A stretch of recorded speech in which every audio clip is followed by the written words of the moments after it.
सादर प्रणाम। मैं हूं हिमांशु द्विवेदी और आपका स्वागत है हमारी खास पेशकश चर्चा में आज का हमारा विषय खासा गंभीर है। गंभीर इसलिए कि जिस घटना के संदर्भ में हम बात कर रहे हैं उस प्रकार के अंदेशे की उम्मीद तो दुनिया को थी, पर वह इतनी जल्दी घटित होगा ऐसी उम्मीद किसी को नहीं थी। हमारा आज का विषय है काबुल में धमाके, दुनिया में गूंज।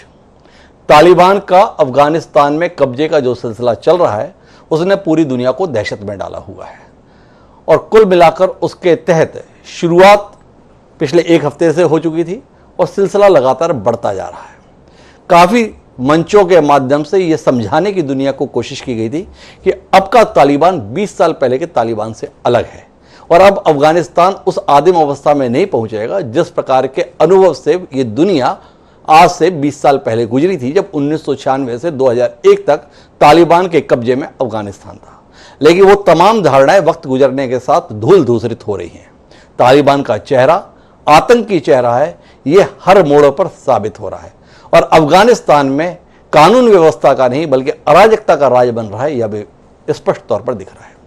कल शाम काबुल विमानतल के बाहर सिलसिलेवार जो धमाके हुए हैं वो अफगानिस्तान की बदहाली को और दुनिया के स्तर पर जिस प्रकार से फैसले लिए जा रहे थे उनकी नाकामी को साफ तौर पर जाहिर कर रहे हैं।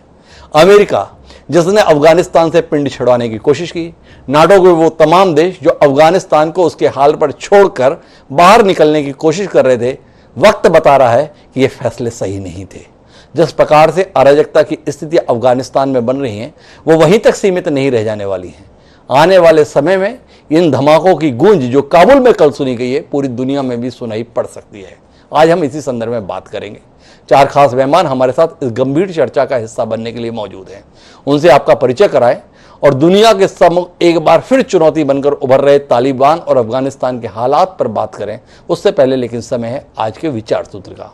हमारा आज का जो विचार सूत्र है वो ये कहता है कि परीक्षते प्राज्ञा शूराश्च संग्रहे, अर्थात बुद्धिमानों की परीक्षा संकट काल में होती है और शूरों की संग्राम में।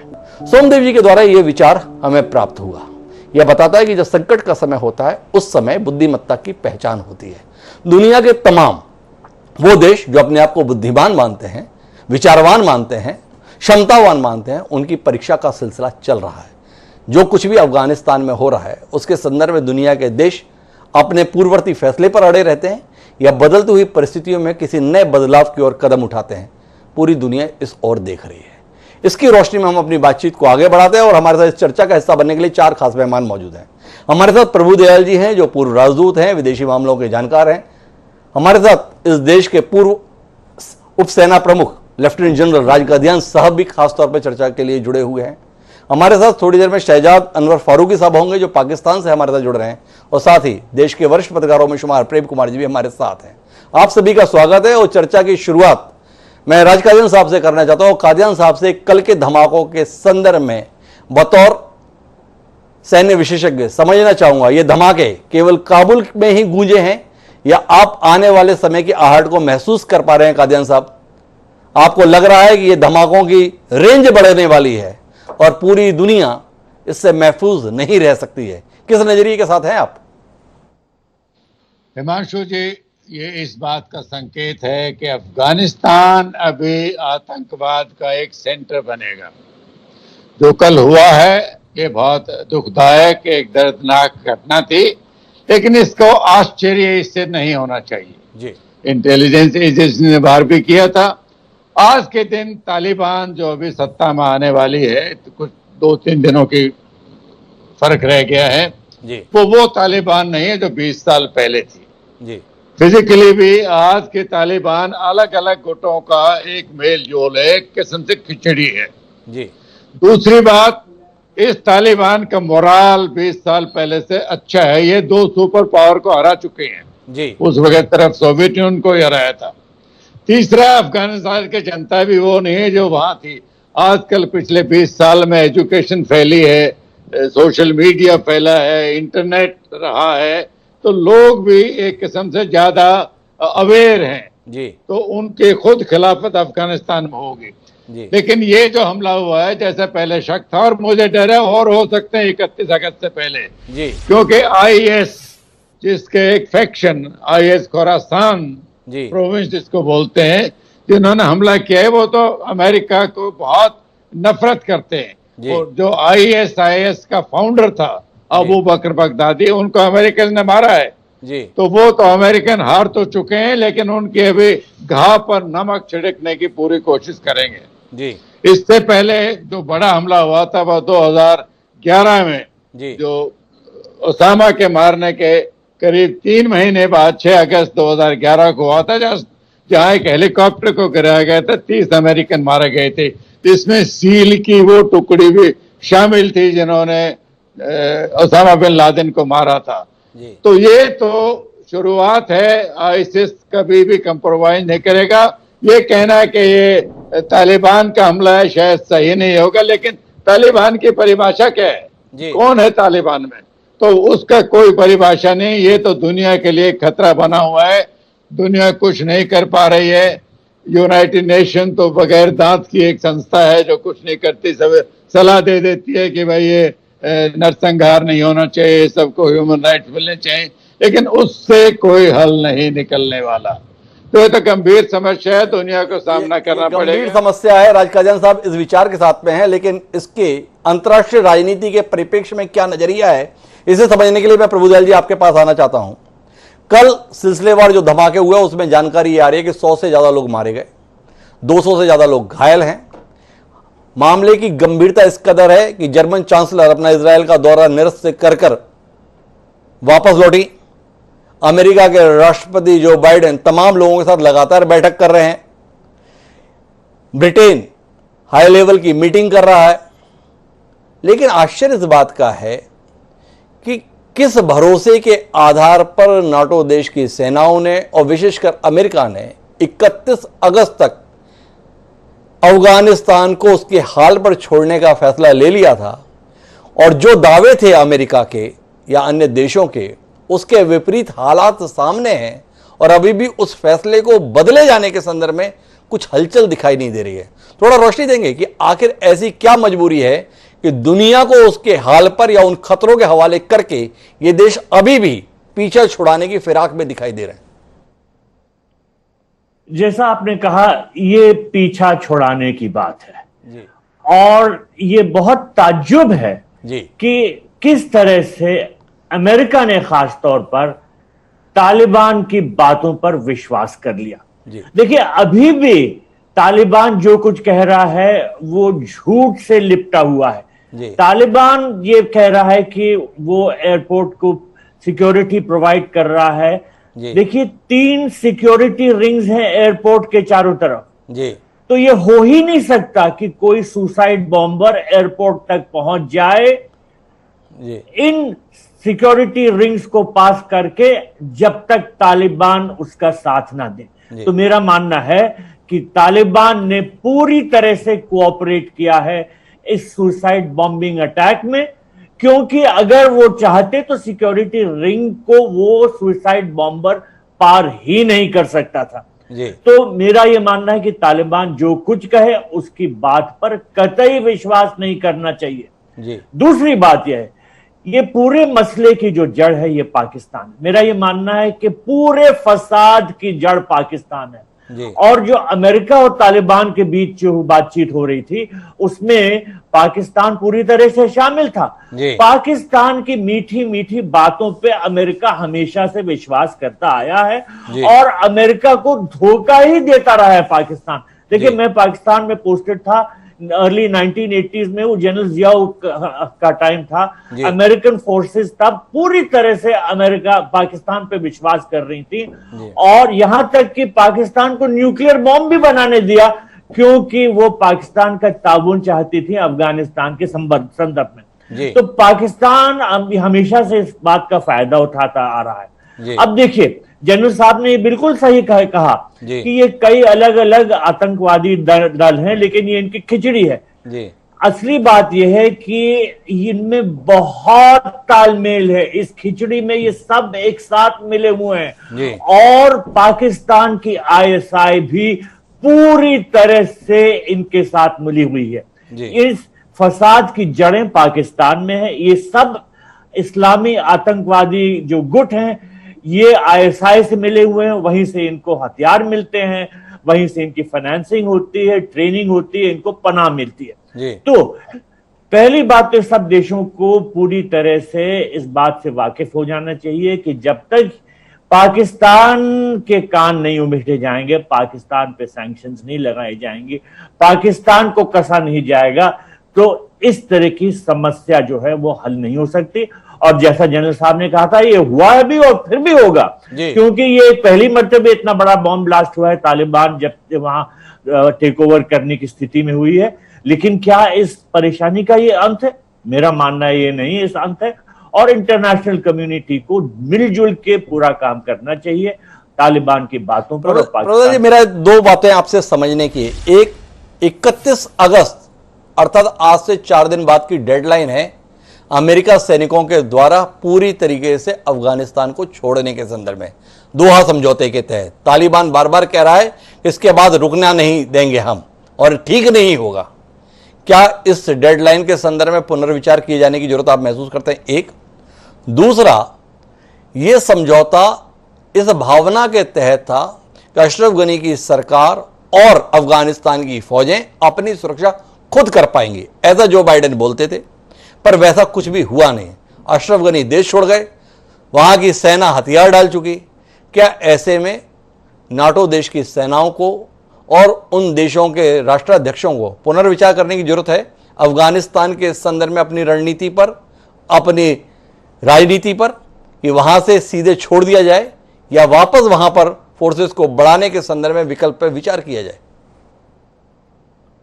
देखिए, मेरा चाहे जो भी विचार हो, बाइडेन साहब ने यह पूरी तरह से तय कर लिया है कि वो 31 अगस्त की डेडलाइन को मानेंगे और उस पर कायम रहेंगे। जैसा आपने कहा, इस बात को साथ में बैठ के अन्य नेटो देशों के साथ मिलके इस पे विचार होना चाहिए कि क्या करना चाहिए। लेकिन अगर सबसे बड़ा नेटो पावर जो अमेरिका है वो ही नहीं वहां रुकने को तैयार है, तो फिर बाकी नेटो देश तो किसी तरह से वहां रुकेंगे नहीं। तो पहली बात तो ये रही। दूसरी बात जो ये है कि तालिबान जो है वो मीठी मीठी बातें अभी भी कर रहा है, और जब अमेरिका के साथ बातचीत हो रही थी तभी भी कर रहा था, और किसी को ये अंदाजा नहीं हो पाया कि जो भी हम एतबार कर रहे हैं अफगान सिक्योरिटी फोर्सेस पे, क्या वो वाजिब है, क्या ऐसा होना चाहिए? क्योंकि जिस तरह से अब अंदाजा लगाया जा रहा था कि 90 डेज लगेंगे तालिबान को टेक ओवर करने के लिए, काबुल पे कब्जा करने के लिए, वो ऐसा तो हुआ नहीं, वो चंद दिनों में हो गया। अफगान सिक्योरिटी फोर्सेस ना तो प्रॉपरली ट्रेंड लगती हैं, ना उनमें इतना हौसला था, ना वो लड़ने को तैयार थी। तो किस तरह से ये अशरफ गानी गवर्नमेंट को इतना पैसा दिया गया, क्यों उन पे इतना एतबार किया गया, ये सब सवाल उठेंगे। लेकिन सबसे बड़ा तो इस वक्त मसला है तालिबान जो कितनी नुकसान पहुंचाने की स्थिति में है। देखिए, तालिबान अब ये कह रहा है कि जो काबुल एयरपोर्ट ब्लास्ट में उसके भी 30 top Taliban leaders have been killed. कोई उनकी बात पे विश्वास करता है? जब उंगली उठने लगी कि ये सुसाइड बॉम्ब ब्लास्ट जो हुआ है ये तालिबान के कोऑपरेशन से हुआ है, तब इस तरह की बातें तालिबान ने करनी शुरू की कि हमारे भी अपने लोग मिले। तो तालिबान झूठ पे झूठ बोलता जाएगा, पाकिस्तान उसका साथ देता जाएगा। अब हमको क्या करना है? भारतवर्ष को अपनी नीति साफ करनी है कि भाई देखिए, हम वेट एंड वॉच पे हैं, हम अपनी फोर्सेस नहीं भेजेंगे, लेकिन जो अन्य देश वहां पर अभी तक स्थित थे, नेटो फोर्सेस वहां स्थित थी, उनको क्या निर्णय लेना है ये उनके ऊपर है, ऐसा कहना प्रभुदयाल जी का है। मैं शहजाद अनवर फारूकी साहब के पास चलता हूं, जो पाकिस्तान से खासतौर पर इस चर्चा के लिए हमारे हिस्सेदार बने हैं। फारूकी साहब, तालिबान के साथ पाकिस्तान के संबंधों को लेकर अंतर्राष्ट्रीय स्तर पर सवाल हैं। पाकिस्तान की हुकूमत तालिबान के प्रति अपना सद्भाव प्रदर्शन कर रही है, वहीं तालिबान भी पाकिस्तान को अपना दूसरा घर बता रहा है। पाकिस्तान का मीडिया जगत किस नजरिए से देखता है इस रिलेशनशिप को? तालिबान जिनकी अंतर्राष्ट्रीय स्तर पर पहचान आतंकी संगठन के तौर पर है, तालिबान की पहचान दहशतगर्द के तौर पर है, तालिबान की पहचान मानव अधिकारों के कट्टर दुश्मन के तौर पर है, उनके संदर्भ में पाकिस्तान के प्रति प्रेम का प्रदर्शन या पाकिस्तान को उनके प्रति प्रेम का प्रदर्शन और उसके बीच में इस प्रकार की हिंसक वारदातें किस नजरिए के साथ हैं आप लोग? जी, बिस्मिल्लाहिर्रहमानिर्रहीम और सबको मेरा आदाब। जी प्रणाम। जो प्रभु दयाल साहब हैं, मैं उनकी मोहब्बत का बहुत शुक्रगुजार हूँ। गालिबन मुझे जो बताया गया था कि आज हम तालिबान के हवाले से बात करेंगे, कादियान साहब ने तो फिर भी थोड़ी सी रियायत से बात की, लेकिन प्रभु दयाल साहब का ख्याल गालिबन ये है कि आज का प्रोग्राम हम पाकिस्तान पे कर रहे हैं। जी इसके लिए उर्दू में एक मुहावरा है, खसियानी बिल्ली खंबा नोचे, और पंजाबी में हम इसको कहते हैं कि डिग्या खोते तो ते गुस्सा को मारते। जी असल मामला ये है कि अगर तालिबान के साथ आपके मामलात अभी तक ठीक नहीं है, और मुझे आपकी ठीक करने की मुझे नीयत भी नहीं लग रही कि इंडिया जो है वो तालिबान के साथ मामलत करने के लिए तैयार है। जी आपका सारा जोर, अगर कहीं पे कोई आदमी छत से भी गिर जाता है तो वो एक इंडियन मीडिया के ऊपर एक शोर मच जाता है कि जी ये पाकिस्तान की साजिश है, पाकिस्तान ने गिरा दिया। जी मामला ये है कि जब तालिबान के साथ अमेरिका ने मामला किया तो अमेरिका के साथ स्ट्रेटेजिक पार्टनरशिप तो इंडिया की है, जी और इंडिया ने वहां पे 2000 करोड़ लगाए हैं। 2 ट्रिलियन डॉलर जो है वो अमेरिका ने खर्च किए हैं। जी अब पाकिस्तान की इकोनॉमी जो है वो उसका साइज तो सारी दुनिया के सामने है। हमें अपने मसाइल से फुर्सत नहीं है, हम तो अपनी मामलात को सीधा करने के लिए यहाँ पे दिन रात जो है वो और तरह से काम कर रहे हैं। आप बार बार घूम फिर के पाकिस्तान के पीछे पड़ जाते हैं। ये कोई हकीकी नजरिया नहीं है, ये मसाइल का हल नहीं है। मैं माजरत के साथ, आपको पाकिस्तान के साथ प्रॉब्लम हो सकती है, आपको तालिबान के साथ प्रॉब्लम हो सकती है, लेकिन मैं आपको एक बात बता सकता हूं कि जब तक आप लॉजिकली सोचना शुरू नहीं करेंगे, तालिबान को एक जमीनी हकीकत के तौर पर समझकर उसको यकीन करके और उसके बाद उसके साथ मुआमलत करके आप आगे नहीं चलेंगे, इस मामले का हल नहीं निकलने वाला। आप तालिबान के ऊपर जितने मर्जी इल्जामात लगाएं कि वो दुश्मन है इंसानी हकूक के, हालांकि मैं अभी देख रहा था ज़बीउल्लाह मुजाहिद का वो बयान जो है, उन्होंने खवातीन को दफातर में आने की, काम करने की, मुलाजमत करने की, हर तरह की जो है वो उन्होंने इजाजत दी है। उन्होंने तमाम गैर मुल्कियों को अफगानिस्तान से निकलने की इजाजत दी है, पाकिस्तान उसमें फैसिलिटेट कर। सारी दुनिया पाकिस्तान की तारीफ कर रही है कि उन्होंने बड़ी मदद की है। इस्लामाबाद जहां मैं बैठा हुआ हूँ, जो हमारा वफाकी दारुल हुकूमत है, वो सारे के सारे होटल उन्होंने रोक लिए हैं कि किसी होटल में किसी मौजूदा आदमी को जो पाकिस्तानी है उसको बुकिंग नहीं मिल रही, सिर्फ इसलिए कि जो लोग अफगानिस्तान से इनखला कर रहे हैं, एवैक्यूएट हो रहे हैं, उनकी रिहाइश का बंदोबस्त हो सके। कराची के होटल खाली करवाए जा रहे हैं, जहां पे अगले 2 दिन में 4000 लोग जो हैं वो अफगानिस्तान से आएंगे। और माफ कीजिएगा, ये को हमारे रिश्तेदार नहीं है, ये पूरी दुनिया के वो लोग हैं जो वहां बैठे हुए थे। जहां तक आप बात करते हैं पाकिस्तान के तालिबान के साथ मामला की, तो देखिए पाकिस्तान का एक मामला यह है कि पाकिस्तान का एक सूबा जिसका नाम खैबर पख्तूनख्वा है, वहां पे पख्तून एक बड़ी तादाद में आबाद है, बल्कि बलूचिस्तान में भी है। अब डिवेंडर लाइन की दूसरी तरफ जो है, जो आबाद पख्तून है, उनके और उनके आपस में रिश्तेदारियां भी हैं, नाते भी हैं, और उनका जुबान का, सकाफत का एक ताल्लुक है। जी हमें उस लिहाज से अफगानिस्तान को डील करना होता है और हम करते रहेंगे। उसमें अगर इस्लाम को बतौर अपनी एक बुनियादी असास के मान के हम उनके साथ अगर तामुल करते हैं तो वो भी एक हकीकत है। लेकिन पाकिस्तान किसी किस्म की दहशतगर्दी को फरोग देता है, ये बिल्कुल एक लग़बात है जिसका कोई हकीकत के साथ ताल्लुक नहीं है। पाकिस्तान तो दिल से ये चाहता है कि अफगानिस्तान में सुकून हो, अमन हो, ताकि उनका कोई तरक्की का रास्ता खुल सके। जो हमने अपने वसाइल जो हैं, लोगों के मसाइल हल करने पे लगाने हैं, वो हम प्रॉपर जगह पर इस्तेमाल कर सके।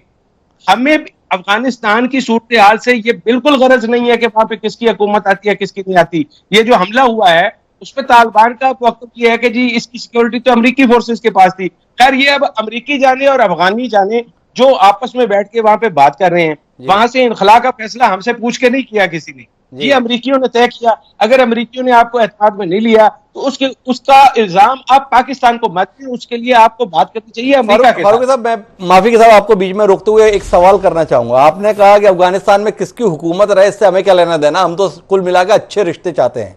पर अशरफ गनी सरकार का पतन और तालिबान की सत्ता में वापसी का जिस तरीके से पुरजोर स्वागत इमरान खान जी ने किया, क्या उसके बाद शहजाद साहब के बयान पर एतबार करें या आपके देश के जो सम्माननीय प्रधानमंत्री हैं इमरान खान जी, उनकी बात पर यकीन करें जो कह रहे हैं कि अफगानिस्तान को अलग असल आज़ादी अब मिली है? क्या किस पे एतबार करें, फारूकी साहब की उदारवादी बातों पर या इमरान खान जी का तालिबान के प्रति प्रदर्शित किए जा रहे प्रेम पर? देखिए, तालिबान एक हकीकत है और हम उसको तस्लीम करते हैं। मैं हूं, ये वजीर आजम इमरान खान हो, ये नहीं कह सकते कि अब तालिबान अगर हुकूमत में आ गए हैं और जिसको अमेरिका भी मान रहा है, नेटो भी मान रहा है, सारी दुनिया जो है वो उनके साथ निगोशिएशन में बराह रास्त शरीक है। हम किस मुंह से कहें कि हम उनको नहीं मानते, और हम क्यों कहें वैसे बाय द वे? उसकी वजह यह है कि अगर अशरफ गनी की हुकूमत की मोहब्बत भारत के साथ थी और तालिबान की भारत के साथ अच्छे ताल्लुकात नहीं है, तो इसका ये मतलब तो नहीं है कि हम भी उनको नेगेट कर दें। अब आप अपना ये देखिए कि एक जो अफगानिस्तान की खातून रुकने असेंबली हैं, उनको आपके एयरपोर्ट से डिपोर्ट कर दिया गया। अब मुझे ये बताइए कि इसमें पाकिस्तान का क्या कसूर है? कल कला को जब आप इल्जाम धरेंगे पाकिस्तान के ऊपर, तो आपने रिश्ते तो खुद खराब करने शुरू किए हैं। इसमें पाकिस्तान या पाकिस्तान की हुकूमत की तरफ से तालिबान की हमायत किसी किस्म की ये नहीं है। हम तो सिर्फ ये चाहते हैं कि जो भी आया है हम उसको वेलकम करते हैं, और हम ये चाहते हैं कि वो अमन बना के रहे, चैन बना के रहे, इस खित्ते में लोगों की जिंदगी आसान करने के लिए अपना किरदार अदा करे। चाहे वो तालिबान की हुकूमत हो, वो अशरफ गनी साहब की हुकूमत हो। हमने हामिद करजई साहब को यहाँ रखा, अशरफ गनी साहब यहाँ पे आए, हमने सबको वेलकम किया। हमें उस बंदे का नाम बताएं जिसको हमने वेलकम नहीं किया। क्या हमने अशरफ गनी की हुकूमत को वेलकम नहीं किया था? क्या हमने हामिद करजई की हुकूमत को वेलकम नहीं किया था? तो ये कोई आर्गूमेंट नहीं है। मेरा तर्क है फारूकी साहब, थोड़ा से अंतर के साथ, विनम्रता के साथ आपसे, फिर मैं प्रेम कुमार जी के पास चलूंगा। एक निर्वाचित सरकार जो लोगों की चुनी हुई थी, अशरफ गनी सरकार को बंदूक की जोर पर, तोपों के जोर पर, हथियारों के जोर पर अपदस्थ करके लोग सत्ता में काबिज हो रहे हैं। क्या दुनिया में इस प्रकार की कोशिशों के प्रति आपका समर्थन है? क्या आपको लगता है कि यही विकल्प है इस दुनिया में अमन कायम करने का, कि जिसके हाथ में हथियार हो, जिसके हाथ में बंदूक हो, सत्ता पर उसका कब्जा हो? देखिए, हथियार के जोर पर किसी भी जगह पर सत्ता पर कब्जा या इक्तदार पर कब्जा, उसको हम कभी भी कहीं भी सपोर्ट नहीं करते। आपको पता है कि पाकिस्तान की अपनी सियासी हिस्ट्री में कितनी दफा मार्शल लॉ लग चुके हैं, और मार्शल लॉ के हवाले से पाकिस्तान की अवाम जिस तरह का तजर्बा भोग चुकी है, उसके बाद हथियारों के जोर पर बनाई गई किसी भी हुकूमत को तस्लीम करना वो हमारे लिए उतना ही मुश्किल है जितना किसी और के लिए। ये आर्गूमेंट सेक के लिए आप कह सकते हैं कि तालिबान ने बंदूकों के जोर पर कब्जा किया, लेकिन माफ कीजिएगा, क्या अशरफ गनी के वो सिपाही जिन्होंने हथियार फेंके, उनके पास भी तो हथियार थे? उनको कितनी मालियत के हथियार अमेरिका देके गया, कितनी मालियत के हथियार इंडिया ने सप्लाई किए, वो उनमें से किसी हथियार को तालिबान के खिलाफ इस्तेमाल नहीं कर पाए। इसमें मुझे ये बताइए कि हम उस इस्तदलाल का क्या करें कि तालिबान एक हकीकत है, अब वो हथियार के जोर पे आए हैं, तो उसके लिए जवाबदेह अशरफ गनी को होना चाहिए, उसके लिए जवाबदेह अमेरिका को होना चाहिए। उसका जवाब आप शहजाद फारूकी से मांग रहे हैं। तो फारूकी साहब बहुत बेबाकी के साथ में अपनी बात रख रहे हैं। कुल मिलाकर तालिबान एक हकीकत है, पाकिस्तान ने इसे महसूस किया है और उसके अनुसार पड़ोसी मुल्क से संबंध बेहतर रखने के लिए उसने इस प्रकार के कदम उठाए हैं। भारत नहीं कर पा रहा, तो इसमें हमसे शिकायत क्यों? प्रेम कुमार जी, कुछ कहेंगे आप? कल देश की सरकार तमाम सियासी दलों के साथ बैठी, अपने नजरिए को साझा किया। तालिबान के संदर्भ में कम से कम अभी स्वागत करने की स्थिति में भारत सरकार नहीं है, और या कहें भारत ही नहीं है, और इसके बीच में इस प्रकार की हिंसक वारदात है। किस नजरिए से देख रहे हैं प्रेम कुमार जी आप? निश्चित रूप से हिमांशु जी, जो तालिबान के बंदूक के दम पर सत्ता हासिल करने की स्थिति बनी है, उसमें भारत की भूमिका बहुत बन नहीं पाई। चाहे दोहा की बैठक में भी भारत नहीं रहा, और जिस तरीके से चीजें हुई उसको हम तुरंत अभी की घटना से जोड़ते हैं, जो विस्फोट की घटना हुई है। ये विस्फोट की घटना एक बिल्कुल अलग किस्म की है। ये सिर्फ एक मिलिटेंट ऑर्गेनाइजेशन का विस्फोट नहीं है, ये इसमें एक कूटनीतिक जो कोशिश है, एक मंशा है, जो लक्ष्य है, वो इसमें शामिल है। वो लक्ष्य जो है इवैक्यूएशन आज सबसे बड़ी चीज बन गई है। अमेरिका, इंग्लैंड, इवन हमारी सरकार भी इवैक्यूएशन को सबसे ज्यादा महत्व दे रही है। इवैक्यूएशन का मकसद होता है क्या? इवैक्यूएशन जो है वो तो तालिबान के मंसूबे को मजबूत कर रहा है। ये धमाका हुआ है उस इवैक्यूएशन को और तेज करने के लिए, और अपना चेहरा बचाने के लिए इंग्लैंड और अमेरिका कह रहे हैं कि हमारा इवैक्यूएशन का लक्ष्य जो है अपने 31 अगस्त पर बना रहेगा। अरे आपको मजबूर कर दिया, किन लोगों ने मजबूर किया वो भी स्पष्ट है। ये आतंकी संगठन, इनके साथ रसिया का सपोर्ट, पाकिस्तान का सपोर्ट, चाइना से ये धमाका करवाया है। ये आतंकवाद मिलिटेंसी के इर्द गिर्द नहीं रह गया है, देश की सरकारें आतंकवाद को खुल करके ये धमाके करा रही है ताकि अमेरिकी फौज वहां से चली जाए। इस बात को समझने के बजाय अगर इवैक्यूएशन प्रोसेस से हम जोड़ करके रखते हैं, हमने कुछ लोगों को छुड़ा करके अपने यहां हम उठाकर ले आए तो हम बहुत बड़ी उपलब्धि हासिल कर ली। यह उपलब्धि नहीं है। उपलब्धि होती कि जो कोई भी सरकार वहां बन रही है उसको दबाव में लाते कि कोई इवैक्यूएशन नहीं होगा, उनको रखना पड़ेगा और उस हिसाब से रखना पड़ेगा जैसे वहां की जनता, बाकी लोग वहां रह रहे हैं। यह दबाव देने की स्थिति में अमेरिका जैसी महाशक्ति नहीं रह गई, नाटो नहीं रह गया। हम चूंकि नाटो के और अमेरिका के साथ खड़े हैं तो हम भी कहीं ना कहीं जिम्मेदार हैं, लेकिन चूंकि हमारा योगदान उतना नहीं है, न तो हम कहीं इस प्रोसेस से जुड़े रहे, न आज हमारी कोई बड़ी भूमिका है, तो हम जिम्मेदार या गिल्टी भी नहीं कहे जा सकते। लेकिन गिल्टी अमेरिका है, गिल्टी रूस भी है। रूस जो कि तालिबान के विरुद्ध हुआ करता था, वो रूस आज तालिबान के साथ खड़ा है। क्यों? क्योंकि उसको अपने हित, अमेरिका के खिलाफ जो हित है उसको साधने हैं मध्य पूर्व में। तो सब अपना अपना कारोबार देख रहे हैं, अपना अपना बिजनेस देख रहे हैं, लेकिन अल्टीमेटली हो क्या रहा है? एक और फीलिंग है, एक और नजरिया है यूरोप में, वो है कि मुसलमान आपस में ही कट लड़ मर रहे हैं। यह भी फीलिंग है, यह भी नजरिया है कि जो पश्चिमी फोर्सेस हैं वो तो चली जाएंगी पीछा छुड़ा करके, जो हुआ सो हुआ, बदला तो ले लिया गया, जो भी ट्विन टावर पर अटैक का बदला था वो ले लिया गया। अब वो फोर्सेस जा रही है, अब लड़े कटे मरे, ये मरेंगे भी मुसलमान, लड़ेंगे भी मुसलमान। ये थिंकिंग के साथ भी पश्चिम के देश हैं। बड़ी महत्वपूर्ण टिप्पणी की है प्रेम कुमार जी आपने कि कुल मिलाकर हम वहां से अपने नागरिकों को निकालने को ही लक्ष्य मानकर उसे उपलब्धि के तौर पर देख रहे हैं, ना कि वहां के हालात के संदर्भ में। पर मैं भारत के संदर्भ में थोड़ी सी बातचीत को बढ़ाना चाहता हूं, क्योंकि फारूकी साहब ने बहुत महत्वपूर्ण टिप्पणियां की हैं। उन्होंने कहा तालिबान एक हकीकत है, हमने इसको महसूस किया और उसके अनुसार उनसे बेहतर रिश्ते कायम रखने की कोशिश हम कर रहे हैं। भारत तय नहीं कर पा रहा, अशरफ गनी के साथ उसकी मित्रता थी, पर तालिबान के संदर्भ में भारत तय नहीं कर पा रहा और पाकिस्तान के संदर्भ में प्रलाप हो रहा है। क्या राय रखते हैं आप?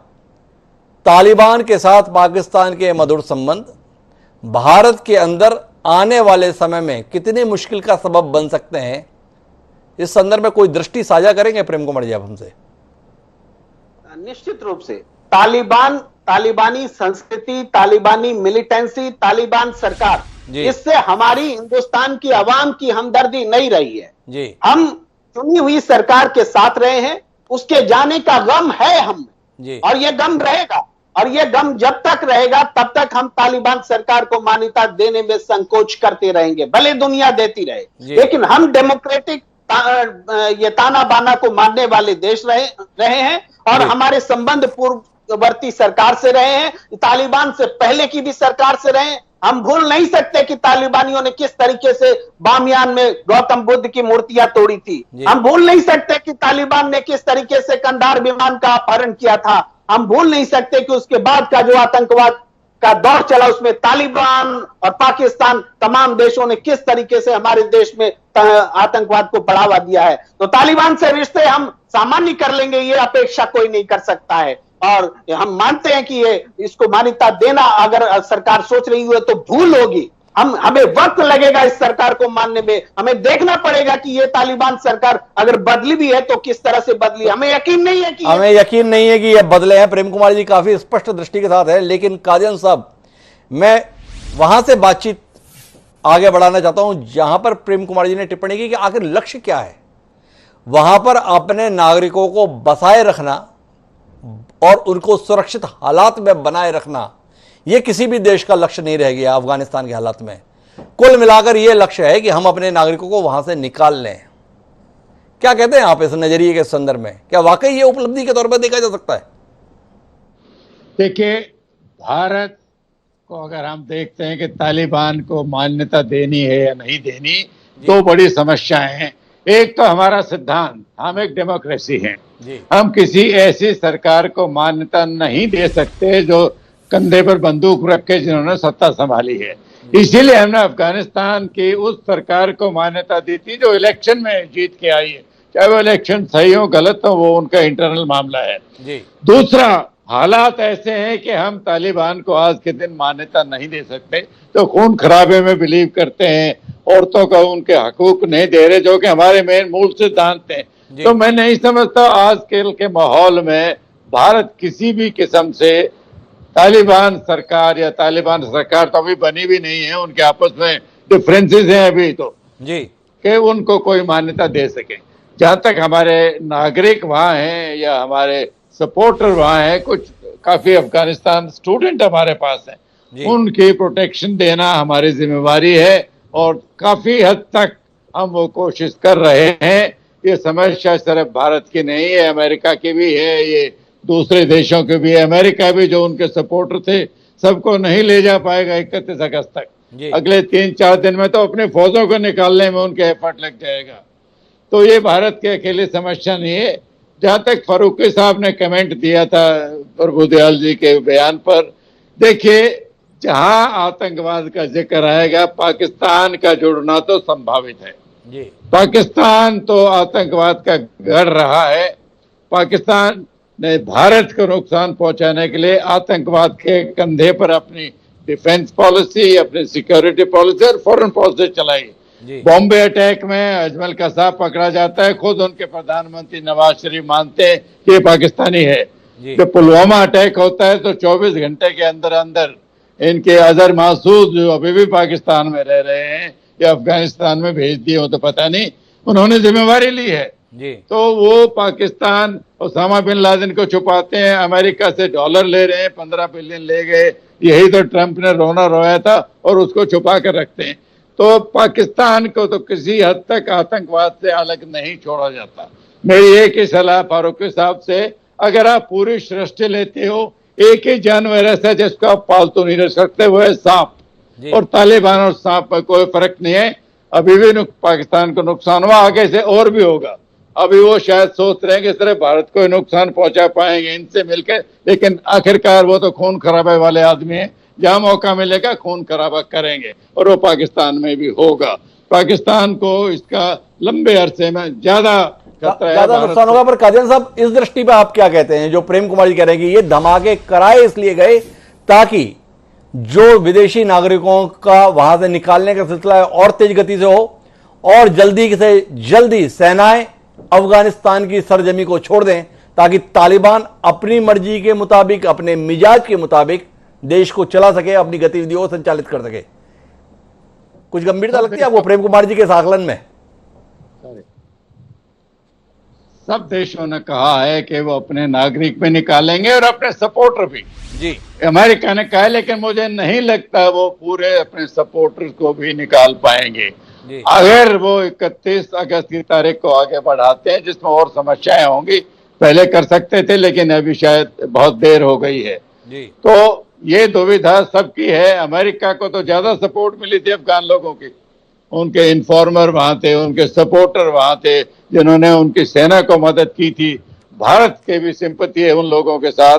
तो सब देश कोशिश कर रहे हैं, लेकिन मुझे नहीं लगता 31 अगस्त तक हम उन सब नागरिकों को निकाल पाएंगे जो निकलना चाहते हैं या जिनकी हमदर्दी बाहर के लोगों के साथ रही है। तो ये तो एक ऐसी स्थिति है जो दुनिया को इसको टैकल करना पड़ेगा। यूनाइटेड नेशंस बगैर दांत की संस्था है, सलाह देकर रुक जाते हैं, लेकिन जब तक सारी दुनिया के लोग इकट्ठे नहीं होंगे, ये तो मानवता का आजकल प्रॉब्लम है कि अगर वो मानवाधिकारों को कुचल के अपनी सरकार बनाना चाहते हैं और चलाना चाहते हैं, तो ये चिंता तो पूरे वेस्टर्न कंट्रीज को है, भारत को भी है। ये आतंकवाद यहाँ नहीं रुकेगा। आतंकवाद जब फैलता है तो बाहर जाएगा ये वेस्ट। आप अपने स्तर पर किसी आकलन पे तो पहुंचोगे कि आखिर इन धमाकों का उद्देश्य क्या था? किस उद्देश्य की प्राप्ति के लिए काबुल विमानतल के बाहर इस तरीके के विस्फोट हुए जिसमें बड़े पैमाने पर जान गई? इस उद्देश्य के संदर्भ में कोई रोशनी देंगे आप? प्रेम कुमार जी ने तो एक नजरिया दिया बतौर सैन्य विशेषज्ञ, आपके पास कोई नजरिया इस धमाके के संदर्भ में? ये जो बॉम्ब ब्लास्ट हुए अमेरिका के घाव पर नमक छिड़कने वाली बात है। मैं नहीं मानता कि 12 दर्ज जो कि प्रेसिडेंट बनने वाले हैं या जो तालिबान गुट उनके साथ हैं, ये उनका करना है। उनको कोई फायदा नहीं होता आजकल ऐसा करने से। ये आईएस का काम है। आईएस जो कि गुट है आईसिस का ही, जो कि ईस्टर्न अफगानिस्तान में खुरासान प्रांत में पैदाइश हुई थी, जिनकी 2015 में वो उनके जो फाउंडर थे अबू बकर बगदादी, अमेरिका ने उनको मारा है, उनके तो दुश्मनी है अमेरिका के साथ, और वो सबसे कट्टर, सबसे करूर आतंकवादियों का हिस्सा है। ये मेरे को लगता है उन्होंने तालिबान की मर्जी के बगैर, हालांकि प्रभु दयाल जी कहते हैं 3 लेयर डिफेंस नहीं हो सकता, लेकिन जिस कदम से भीड़ की खचाखच भरे हुए हैं एयरपोर्ट के सामने, एक आदमी वेस्ट पहन के आ सकता है जिसमें एक्सप्लोसिव हो, मैं मानता हूं ऐसा मुमकिन है, और तालिबान को उसका साथ देने में आज के दिन कोई फायदा मेरे को नहीं लगता। तो कुल मिलाकर कादियान साहब का मानना है कि अमेरिका के जख्मों पर नमक छिड़कने के लिए है, पर क्या वाकई अमेरिका के जख्मों पर नमक छिड़का गया है? ट्रंप बयान दे रहे हैं, पूर्व राष्ट्रपति, कि जो बाइडेन के हाथ अमेरिकियों के खून से रंगे हुए हैं। 13 अमेरिकी सैनिकों की मौत हुई है इस हमले के अंतर्गत, और इसकी रोशनी के बीच में महत्वपूर्ण जानकारी यह है प्रभु दयाल जी, ये खतरनाक आतंकी मुल्ला अब्दुल कयूम जाकिर, जिसको अमेरिका की नाटो सेना ने 2001 में गिरफ्तार किया था और 2007 तक गिरफ्तार रखा था, वो अब अंतरिम रक्षा मंत्री बना दिए गए हैं। क्या ये फैसले अमेरिका को अपनी रणनीति पर विचार करने के लिए बाध्य नहीं करेगा? क्या आपको नहीं लगता है कि जिस तरीके से ट्रंप लगातार तालिबान के संदर्भ में जो बाइडेन की नीतियों को निशाना बना रहे हैं, क्या अमेरिका को मजबूर करेगा एक बार फिर अफगानिस्तान में बने रहने के संदर्भ में फैसला लेने के लिए, या कुल मिलाकर निकलना तो तय है? कुल मिलाकर निकलना तो तय है जी। अमेरिका अब वहां नहीं बना रहेगा जी। कुछ अन्य बातों पर मैं फिर से दोहराना चाहूंगा जी। जनरल साहब ने कहा कि वो 3 सिक्योरिटी लेयर्स को ब्रीच करके भी कोई सुसाइड बॉम्बर आने को आ सकता है, लेकिन देखिए मेरा ये पूरी तरह से मानना है कि जो भी सुसाइड बॉम्बर्स वहां आए हैं वो तालिबान के कोऑपरेशन से आए हैं। मरे कौन है वहां पर? अमेरिकन सिक्योरिटी फोर्सेस मरे, और वो लोग जो कि अफगानिस्तान छोड़ के भागना चाह रहे थे वेस्टर्न कंट्रीज को या दूसरी कंट्रीज को पनाह लेने के लिए, तो वो मरे। अब तालिबान ने ये झूठ कहा है कि हमारे 30 टॉप लीडर्स मर गए। कहां से मर गए? तालिबान की बात पे कोई विश्वास करता है? अच्छा, फारूकी साहब ने ये कहा कि देखिए पाकिस्तान का कोई जो है वो नाता नहीं है टेररिज्म से, ये प्रभु दयाल जी ऐसे ही कह रहे हैं और हिंदुस्तान के लोग हमेशा ऐसे करते रहते हैं। देखिए, फाइनेंशियल एक्शन टास्क फोर्स ने क्यों पाकिस्तान को ग्रे लिस्ट में रखा है? अगर ग्रे लिस्ट में रखा है, इसका मतलब है कि इंटरनेशनल कम्युनिटी को यकीन है कि पाकिस्तान के तार आतंकवाद से जुड़े हुए हैं, और पाकिस्तान छटपटा रहा है किसी तरह से ग्रे लिस्ट से बाहर निकलने के लिए, लेकिन अभी तक उसको इजाजत नहीं दी गई है, क्योंकि United Nations designated terrorist organisations Pakistan में स्थित हैं और उनके खिलाफ पाकिस्तान ने कोई कार्रवाई नहीं की है। तो देखिए, जो कुछ अफगानिस्तान में भी हो रहा है, क्या इसके पाकिस्तान से तार जुड़े हैं? नहीं भाई, कौन यकीन कर सकता है कि इसके तार पाकिस्तान से जुड़े नहीं है? ये तालिबान है क्या? ये पूरी तरह से पाकिस्तान की उपज है।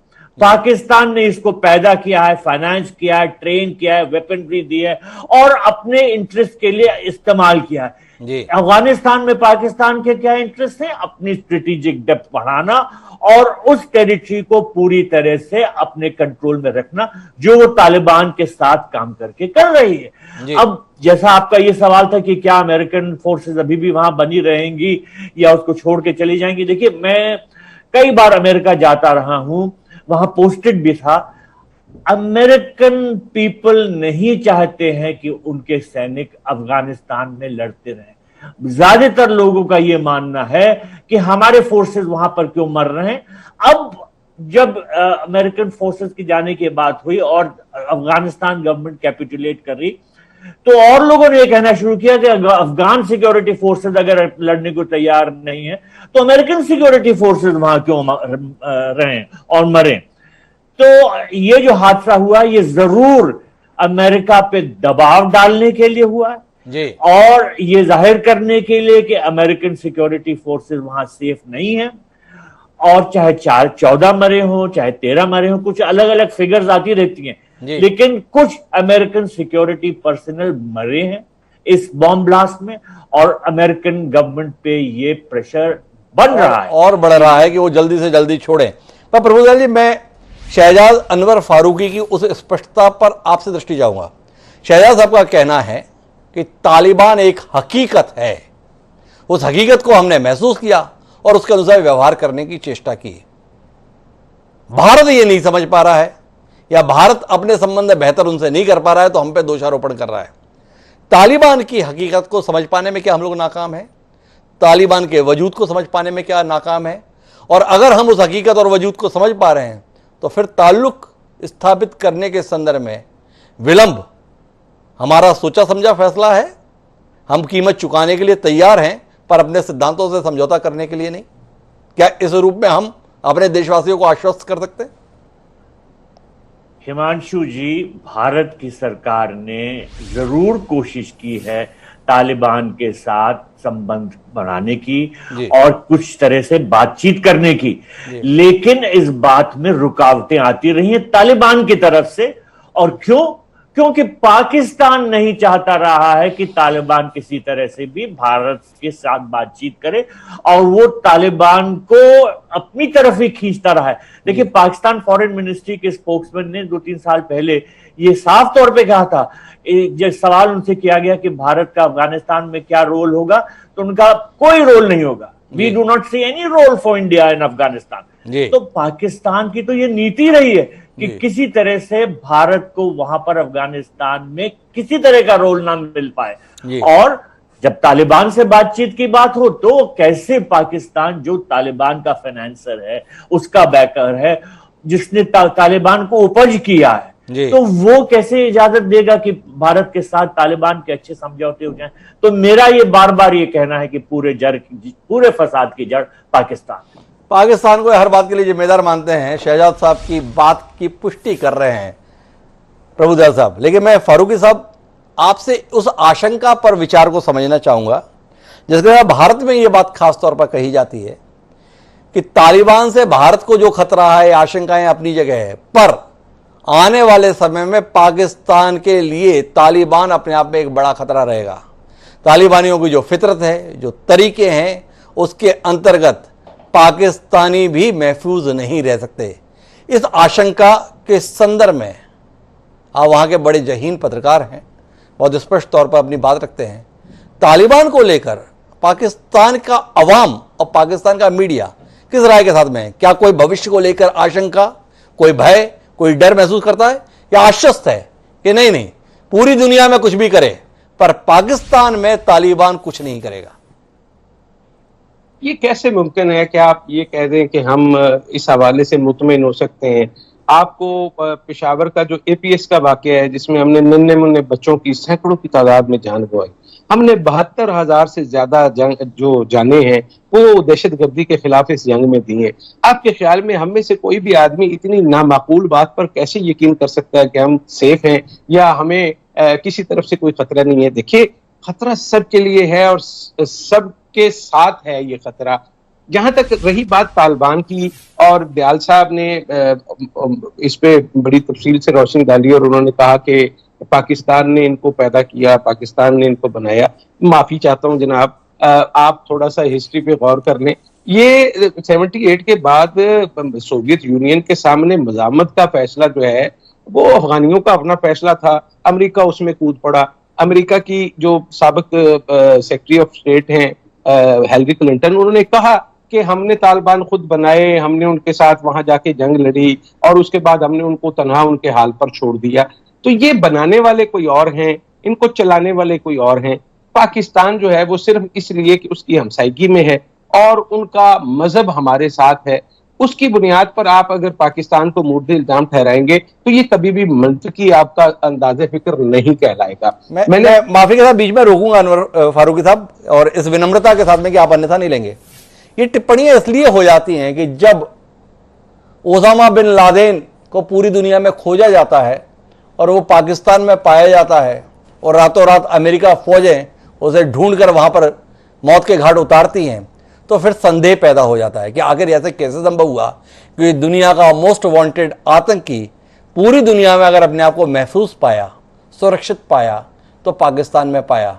क्या आप नहीं मानते हैं कि ऐसी घटनाओं से पाकिस्तान की छवि पर प्रतिकूल फर्क पड़ जाता है और प्रभुदयाल जी या जनरल कादियान साहब जैसे लोगों को टिप्पणी करने का कहीं ना कहीं अधिकार मिल जाता है? देखिए, अभी मेरा ख्याल है ज्यादा देर नहीं गुजरी, 1.5 महीना पहले या 2 महीने के लगभग वाशिंगटन पोस्ट में या न्यूयॉर्क टाइम्स में एक मजमून मैंने पढ़ा था जिसमें कुछ क्लासिफाइड डॉक्यूमेंट्स की रोशनी में ये दावा किया गया था कि पाकिस्तान को वाकई उसामा बिन लादेन की पाकिस्तान में मौजूदगी का इल्म नहीं था।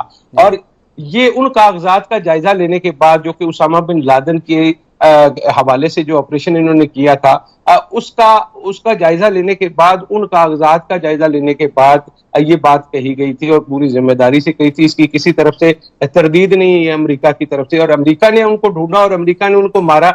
और अगर वहीं से ये बात आ रही है कि पाकिस्तान को इल्म नहीं था और ये हकीकत है, तो मेरे ख्याल में मुझे और आपको भी इसको मान लेना चाहिए। हमें सिर्फ एक दूसरे की नीयत के ऊपर शक नहीं करना चाहिए। जहां तक आपने मैं चूंकि मेरे दोस्तों ने बहुत ज्यादा बात की, कादियान साहब जो है वो बिल्कुल लॉजिकल बात कर रहे हैं कि अगर ये हमला तालिबान को किसी तरह का कोई फायदा दे पाता तो मैं ये भी मान लेता कि ये तालिबान ने किया होगा। मेरे नजदीक इस पे मेरी जो थ्योरी है वो ये है कि ये धमाका बुनियादी तौर पर वहां पर मुख्तलिफ कुव्वतों को अंगेज रखने के लिए किया जा रहा है। अमेरिका को डराया जा रहा है कि आप यहां से अगर चले गए तो ये हो जाएगा और वो हो जाएगा और ये धमाकों का सिलसिला रुकने वाला नहीं है, आप यहीं पर रहें। और दुनिया को ये तासर देने की कोशिश की जा रही है कि यहाँ पर एक से ज्यादा मुतारिफ ग्रुप हैं और जो एक आपस में लड़ मर के यहाँ की तबाही कर देंगे, आम आदमी उसमें मारे जाएंगे। लिहाजा आप इसको छोड़ के ना जाएं। यहाँ पे नेटो भी बैठी रहे, यहाँ पे अमेरिका भी बैठा रहे, यहाँ पे इंडिया भी बैठा रहे, यहाँ पे फलाना भी बैठा रहे, वहां पे धमकाना भी बैठा रहे।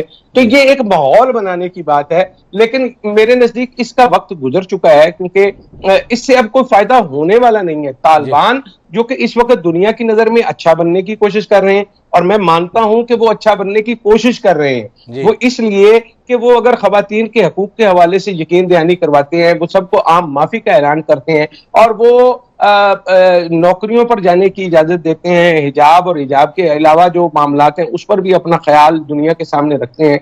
तो इसका मतलब यह है कि वो पहले से अपने आप को सुधार कर सामने ला रहे हैं। उनको भी एहसास है कि उनकी माजी में क्या गलतियां हैं, वो अपने आप को ठीक करने की कोशिश कर रहे हैं। लेकिन मैं अगर उसको कहूं कि एक जेब कतरा जो कभी भूख के मारे किसी ने जेब काट ली थी और आप उसको हर दफा जब भी उस इलाके में जेब कटे पुलिस पकड़ के उसको ले आए और उसको आप हर दफा थाने में लाके रगड़ा लगाना शुरू कर दें, तो वो तो कभी भी अच्छा आदमी नहीं बनेगा, वो जेब कतरा ही बनेगा। आप उसको जेब कतरा बनाने की कोशिश कर रहे हैं।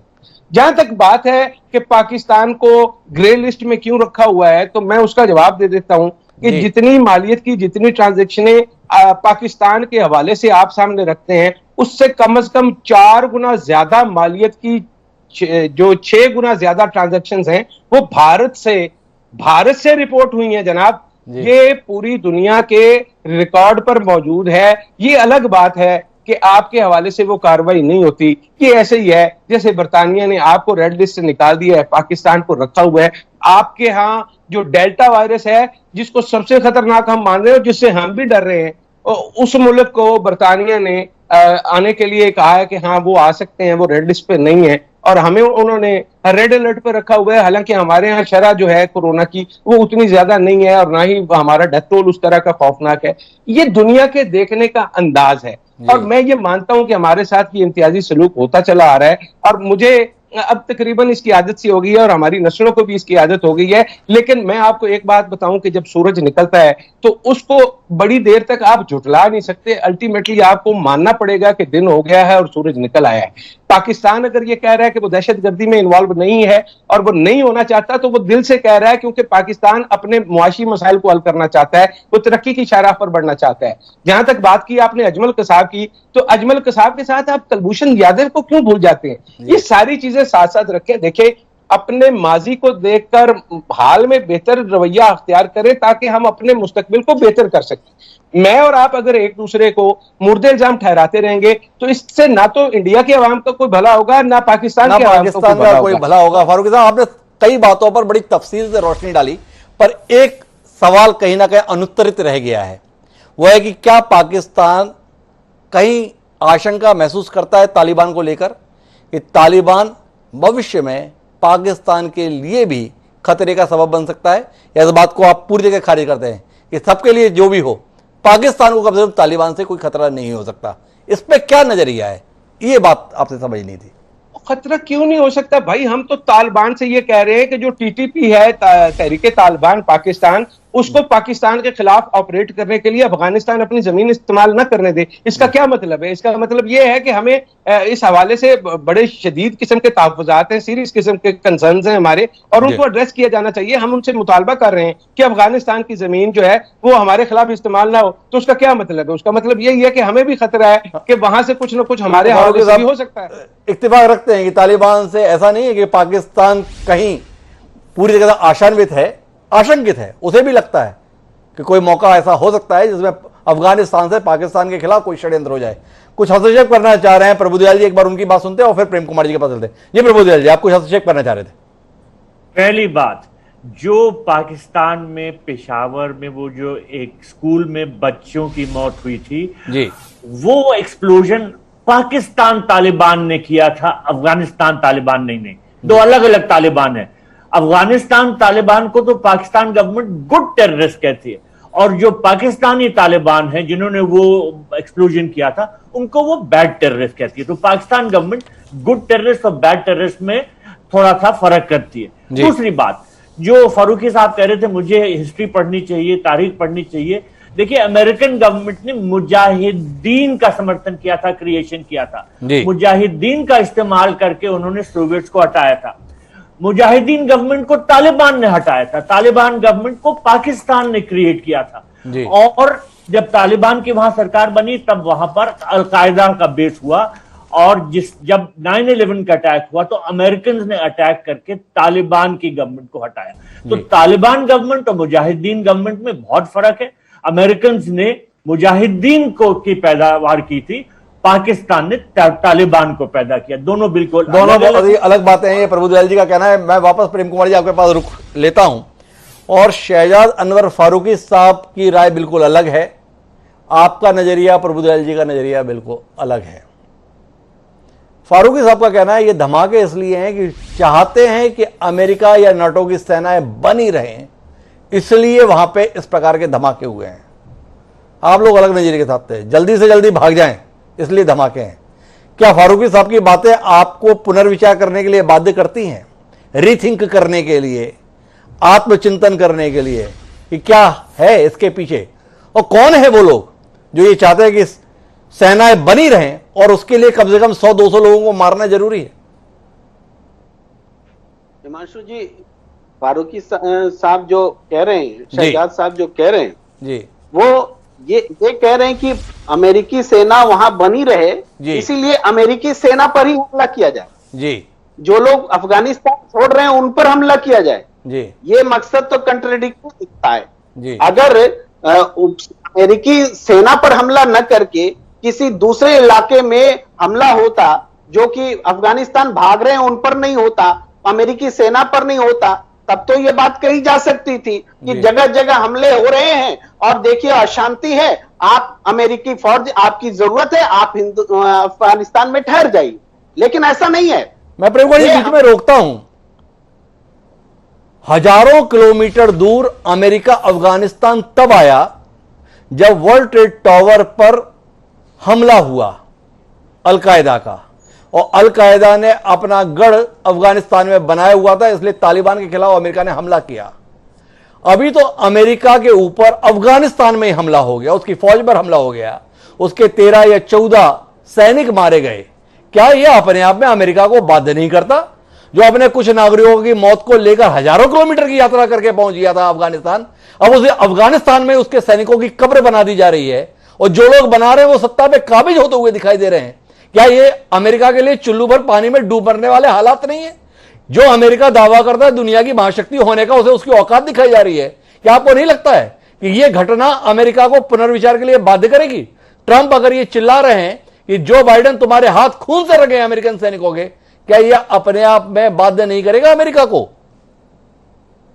निश्चित रूप से आप 100% सही बात कर रहे हैं हिमांशु जी। मैं अफगानिस्तान की ही सरजमी से 2 उदाहरण, सोवियत संघ के टूटने के बाद जो वहां हुआ, सोवियत संघ की जो साख चली गई जी, वो उसके बाद अफगानिस्तान में जो कुछ हुआ, और ये दूसरा ये दौर है जब अमेरिका की साख आप चली गई समझिए।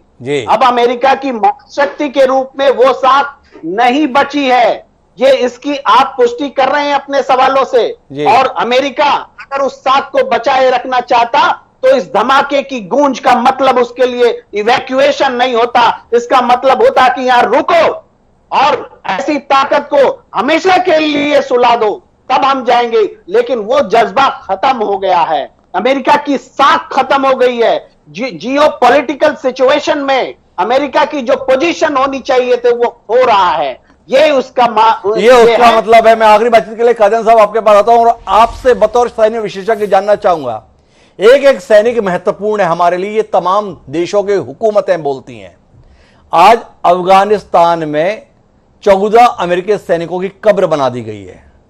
जिस अफगानिस्तान में सैकड़ों जवानों की कुर्बानी अमेरिका ने दी थी, यह बताता है जिनके खिलाफ दी थी वो छाती पर चढ़े हुए दिखाई दे रहे हैं। क्या जनरल कादियान साहब महसूस करते हैं कि अगर अमेरिका को आने वाले वक्त के लिए अपनी आबरू बचानी है, अपनी साख बचानी है, अपनी इज्जत बचानी है, तो फैसले को बदलना होगा और जिस तालिबान के खिलाफ जंग शुरू की थी उसे निर्णायक अंजाम तक पहुंचाए बगैर अफगानिस्तान से पीठ नहीं दिखाना होगा, अन्यथा वही होगा जिसका जिक्र प्रेम कुमार जी कर रहे हैं। किस राय के साथ हैं आप? हिमांशु जी, अगर अमेरिका कुछ दिन होगा, अमेरिका का अगर हम इतिहास को देखें, यहाँ आना ही गलत था। यहाँ कोई सिद्धांत नहीं था। कम से कम वियतनाम में वो कम्युनिज्म को रोकना चाह रहे थे, यहाँ तो सिर्फ अपने गुस्से की वजह से आए थे, जो 9/11 का उनका गुस्सा था। अमेरिकन को कभी ना कभी छोड़ के जाना है। अभी एक्सटेंड करेंगे 1 महीने, 2 महीने, 6 महीने बाद, कब तक रुकेंगे? खुद अमेरिका में इसकी काफी अपोजिशन आप देख रहे हैं। ट्रंप का बयान तो खैर गैर जिम्मेदार है, ये समस्या बाहर जाने की शुरू उन्होंने की थी।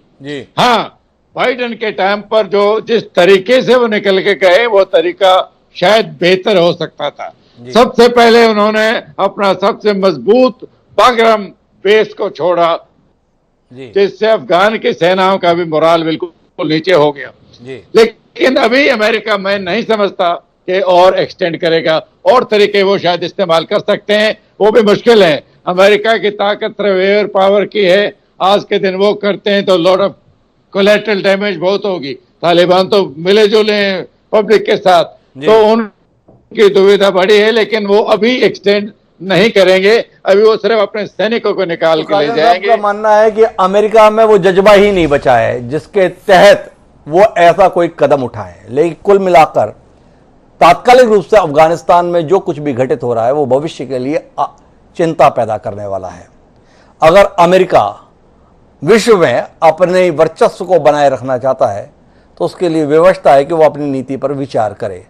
जो फैसले उसके हैं, तो ये धमाके कुछ नागरिकों के या कुछ सैनिकों के चीथड़े नहीं कर रहे हैं, अमेरिका की साख के चीथड़े उड़ रहे हैं। कुल बात इतनी इस विचार के अंदर निकल कर आ रही है। पाकिस्तान के संदर्भ में एक आशंकाएं हैं, फारूकी साहब उन आशंकाओं को खारिज करते हैं, लेकिन ये आत्मचिंतन के लिए तो मजबूर करता ही है, क्योंकि तालिबान के संदर्भ में जितने उत्साह से पाकिस्तान का प्रेम का प्रदर्शन है, वैसा प्रदर्शन करने में रूस जैसा देश जो पहल तो कर रहा है पर ऐसा उत्साह प्रदर्शित नहीं कर रहा है। भारत के संदर्भ में चिंताएं ज्यादा बड़ी हैं। भारत के हित निश्चित रूप से तालिबान के उदय के साथ खतरे में हैं। देखिए भारत इसके साथ कैसे निपटता है। लेकिन कुल मिला के तालिबान का वापस आना दुनिया के लिए चिंता का विषय तो बन चुका है। आप सभी मेहमानों का बहुत बहुत धन्यवाद एक संजीदा मसले की चर्चा का हिस्सा बनने के लिए। समय है अब आज के शेर का। हमारा आज का शेर अमेरिका की स्थिति को समर्पित कुछ ऐसा कह रहा है कि फैला रही है हाथ सितारों की आरजू, कि फैला रही है हाथ सितारों की आरजू, पैरों को छोड़ती नहीं दलदल किसी तरह। मुजफ्फर ने जो ये शेर लिखा था कमाल का लिखा था। अमेरिका की हसरत है कि अफगानिस्तान से पिंड छूट जाए, पर जब जब ऐसे धमाके होंगे और अपने सैनिकों के चीथड़े उड़ते हुए देखेंगे तो कुल मिलाकर अमेरिका के फैसले सिवाय पलायन के अलावा बहादुरी के तौर पर कैसे जाने जाएंगे। विचार करें जो बाइडेन और वहाँ के लोग। बाकी हमारे को दें अब इजाज़त, कल फिर मिलते हैं नए विषय के साथ। सादर प्रणाम।